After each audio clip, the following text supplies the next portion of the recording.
Mountain Blade Bannerlord has now been out for a whole year, and I personally can't believe it's been that long. Although it's a great game, it's in its potential where the gold truly lies, as the game has been written by bugs and shortcomings, especially at launch. That's why, in this video, we're going to go through some of the most important quality of life changes that's come to Bannerlord. If you enjoy my content, then I'd love it if you left a like, a comment, and subscribe to the channel. And now, back to Bannerlord. It's been a full year since Bannerlord released, but if you thought we were going to get some massive changes by now, then you'll probably be disappointed. Going into Bannerlord now versus March 2020 won't really be a revolutionary experience, but rather, you will encounter a host of smaller changes that together make up a big difference.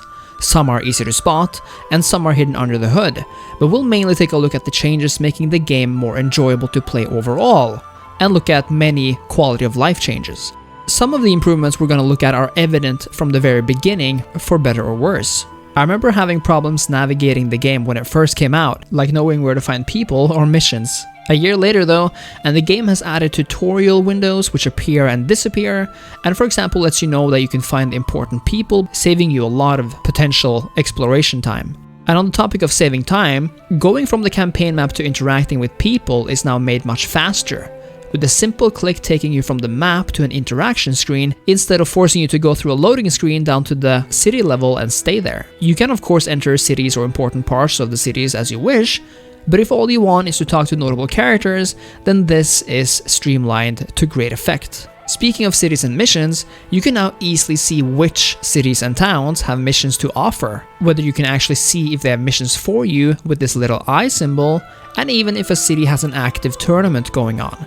I remember going from city to city hoping that a tournament was on, but being disappointed when none were, so I'm really happy with this quality of life addition. What's more important is that arenas will now give you experience points, something which was really annoying was not a thing at launch.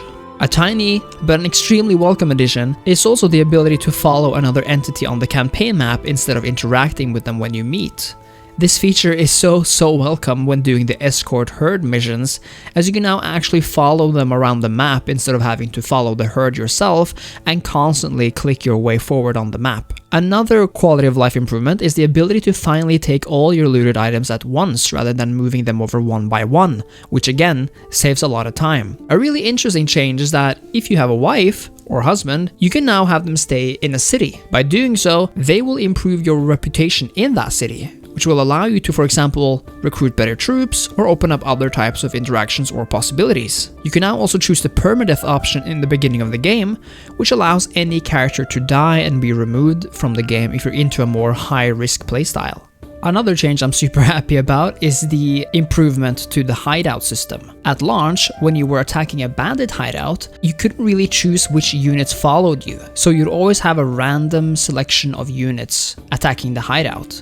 But now you have a Manage Troops screen, which lets you pick specifically which units join you in the battle, making for a better bandit hideout experience. On the battle map, you have some important improvements as well. If you found the order system kinda hard to navigate, you can now change it to use the new radial system, which I find to be a bit more player friendly, especially to newcomers and compared to the old square system. Units can now also fight much better in the shield wall formation, which makes for some epic battles. Any rider will now feel the challenges related to that in the beginning of the game, with a 20% penalty to both archery and sword damage while mounted until you have improved your riding skills. You can now also feel the difference between a short bow and a long bow, as firing your short bow accurately will be much faster than the latter, but the arrows won't fly as far or deal as much damage.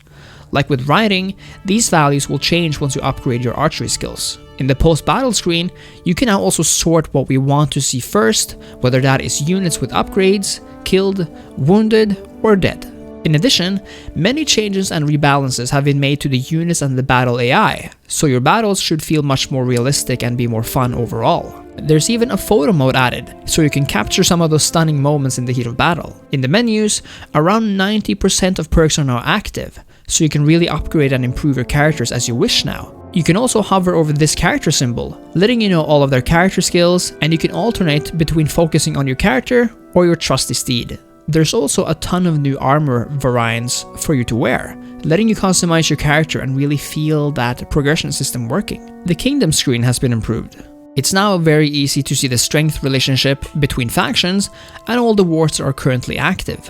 The AI has also been improved to better judge when and who to wage war with, and with an economy rebalance, certain factions now are less likely to stomp on others and wash over the map. You can also inherit another kingdom if its notables like you enough, and you can test the inheritance. We now also have rebellions, meaning that if a city's happiness tanks, it runs the risk of experiencing an armed revolt. We also have child education, meaning that you can basically determine how your child or younger siblings grow up and develop their stats. And you can now choose between pillaging options after conquering cities for that sick immersion. And that was a quick overview of some of the most evident changes and improvements that we have seen in Bannerlord in the past year since release. These are by no means all of them, as countless value changes and other fixes have been made, but I figured that these were some of the most important any player would either recognize or notice the most when either starting the game for the first time or returning to a game after many months. If you enjoyed the video, then please leave a like, a comment, and subscribe to the channel. My name is Andy, and thank you so much for watching, guys. Cheers!